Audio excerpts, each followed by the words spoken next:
Oke, halo teman-teman. Hari ini kita bakalan sharing bareng bersama saya Vincent Daily. Kita bakalan bagi pengalaman bagaimana hidup dan bergerilya di Kepulauan Nias. Wah, saya tajam banget ini obrolannya kayaknya. Oke, saya bakalan ngebuka dengan topik. Kenapa sih ekonomi di Kepulauan Nias? Kenapa sih status pekerjaan di Nias? Ada nggak sih keberlangsungan hidup di Kepulauan Nias? Pertanyaan hal simpel itu. Dan pertanyaannya, ada kehidupan di Kepulauan Nias? Ada pekerjaan di Pulau Nias? Perekonomiannya ada. Tapi, kita harus garis bawah, tapi belum maksimal. Terbukti pada video yang kemarin viral, ya respect kepada Bapak Bupati Nias Utara yang memohon kepada Menteri, kami sudah capek miskin. Yang artinya secara keseluruhan itu menyangkut tentang bagaimana keberlangsungan ekonomi dan sistem pekerjaan di Kepulauan Nias. Walaupun dia berbicara tentang Nias Utara. Nah, Nias Utara sekarang sudah mengatakan hal demikian. Dan tentunya yang kita rasakan juga pasti di pasti kabupaten maupun kota lainnya juga mengikuti berbicara tentang kemiskinan ini. Kenapa saya bilang kayak gitu? Mungkin kalau kita berbicara ekonomi di Kepulauan Nias ini jarang ada yang memang stabil, mendekati angka stabil. Karena saya bilang kenapa? Karena masalah pekerjaan itu kurang. Pariwisatanya itu setengah-setengah atau kurang maksimal. Pabrik tidak ada. Apalagi perkebunan nggak ada. Penghasilan tetap juga nggak ada. Pilihan yang terbaik untuk hidup di Pulau Nias dua hal. Kalau bukan ASN, ya pengusaha. Selain itu, berbicara tentang keberlangsungan ekonomi selanjutnya atau kerja lainnya itu stuck. Kenapa saya bilang stuck? Karena saya rasakan, saya pernah kerja dan saya kuliah kebetulan di Kabupaten Bekasi. Saya merasakan bagaimana kerja dengan gaji UMR. Mungkin kalian tahu gaji UMR di Cikarang, Kabupaten Bekasi itu 5,4. Itu di luar dari tunjangan dan beberapa pembagian lainnya. Nah, sekarang saya balik ke Nias dengan alasan bahwa saya bakal mengembangkan Pulau Nias ini dengan ilmu yang saya dapat di perkuliahan. No, no, no, no. Bisa saya bilang tidak ada kata-kata itu sejak saya balik di Nias.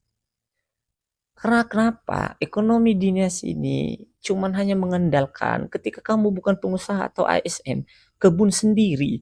Dan itu pula kebun sendiri ketika kita kelola tidak cukup untuk kita kembangkan lagi. Contohnya, kita bertani, boro-boro kita jual untuk kita ekspor keluar atau kita impor keluar, buat memenuhi kebutuhan sehari-hari di rumah aja cukup, tidak kurang tidak lebih, cukup.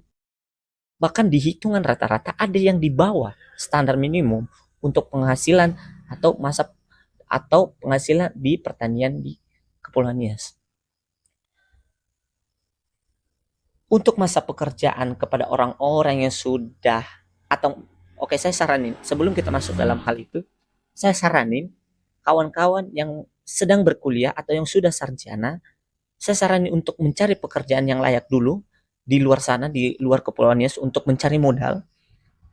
Dengan kamu mencari modal di perantauan, kamu balik ke Nias lagi itu bakal mengkokohkan. Tapi bukan jaminannya. Mengkokohkan dalam arti kamu dapat modal, kamu buat bisnis, ketika kamu udah kokoh, kamu bisa berkembang.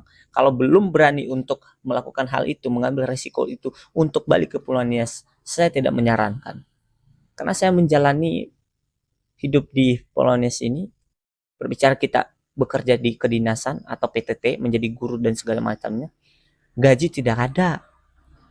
Mending kalau gaji nggak ada, peluang untuk masuk pun nggak ada. Karena memang dari kebijakan-kebijakan pemerintah pun, dari efisiensi anggarannya, kita tidak sanggup, mereka tidak sanggup untuk merekrut pekerja.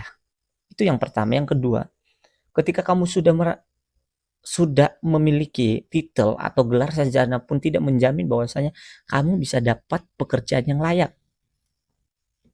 Karena yang kita harapkan di sini ketika kamu kerja pun tidak ada gajinya. Ketika kamu sarjana pun nggak ada jaminan untuk kamu bisa sukses, bisa dapat pekerjaan yang layak. Makanya kalau misalnya kamu udah sarjana, mending kamu cari di luar dulu. Perbanyak modal.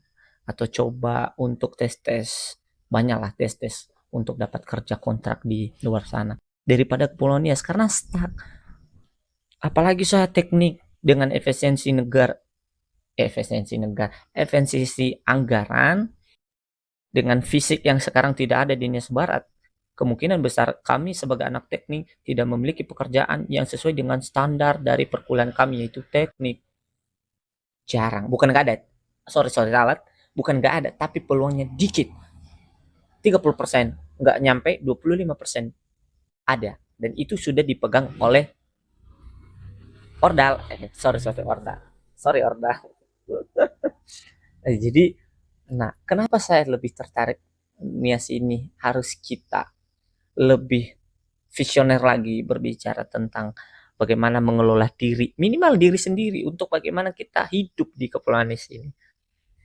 Ketika saya ulangi lagi, ketika kamu bukan ASN, kamu harus ada peluang usaha, itu aja keberhasilan di Pulau Nias ini. Kalau mengandalkan tentang pekerjaan perekonomian untuk keluarga sendiri, pengelola kebun dan segala macam, nggak bakalan maksimal. Nah, jadi memprihatinkan kepada pemuda yang sudah mempunyai gelar sarjana. Karena kamu itu, kita ini sebenarnya apa sih guna sekolah? Bukan saya yang bilang nggak penting. Apa sekolah tinggi-tinggi, tapi kita belum ada konsepan untuk kita kuliah. Setelah kuliah kita harus ngapain? Kalau hanya berbicara tentang titel doang, gelar bisa dibeli. Tapi pengalaman itu yang penting. Karena pengalaman itu tidak bisa dibeli. Bahkan sarjana pun bisa dikalahkan yang berpengalaman sekarang. Ketika kita berbicara hidup di Nias, mending saya utamakan pengalaman daripada status gelar sarjana. Itu yang harus kita utamakan. Nah, yang semestinya Nias ini sebenarnya terkenal dengan wisata. Boleh kita berbicara di aspek wisata itu untuk mengembangkan ekonomi. Nah, tapi yang saya pertanyakan lagi, bagaimana mengembangkan wisata sedangkan sekarang aja wisata kita setengah-setengah atau kurang terurus. Beberapa kalau di Nias Barat sendiri banyak sebenarnya wisata-wisata yang bagus tapi stuck, akhirnya mati. Tidak ada perputaran ekonomi di dalamnya. Mulai dari, mungkin ini catatan juga buat Pagub dan buat pemerintahan. Bagaimana wisata mau ke Pulau Nias, tiket pesawatnya mahal. Benar. Aku dari Soekarno Hatta ke Pulau Nias itu kemarin terakhir balik itu 3.400.000. PP udah 6.800.000.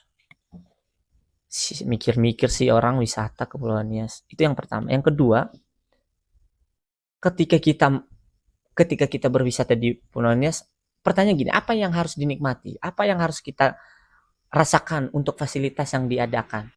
Dan jajanan-jajanan atau cenderamata apa yang harus kita dapat ketika kita udah berwisata itu? Karena kenikmatan berwisata itu kita dapat refreshing dengan hiburan pikiran yang luas, yang fresh gitu.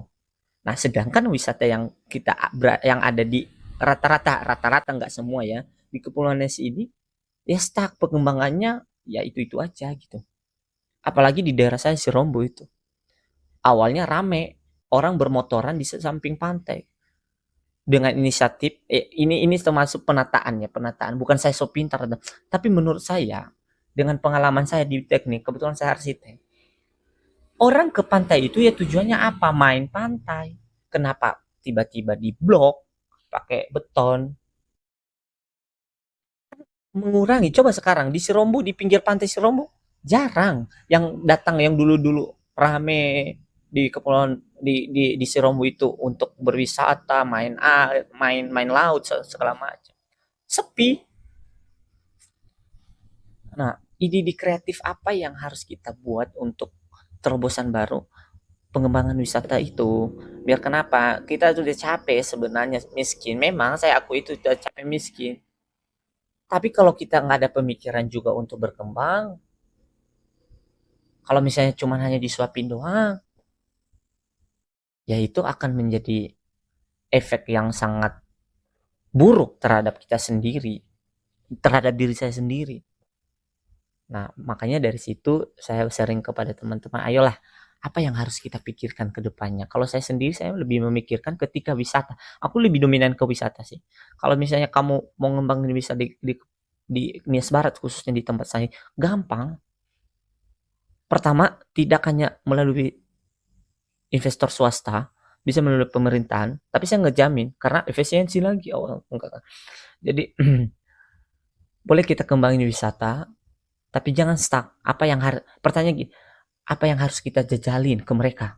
Apa yang harus mereka nikmati di suatu tempat? Itu yang harus kita pikirkan konsepnya. Nah, skripsi saya berbicara tentang perencanaan dan perancangan ekowisata di Pulau Asu. Nah, mungkin itu nanti saya akan mengembangkan ketika memang ada dukungan secara materi, moral, dan lainnya. Oke, thank you. Mungkin saat ini kita bakalan lanjut lagi. Thank you hari ini. Mungkin nanti bisa di komen kalau misalnya ada saran buat kawan-kawan. Oke.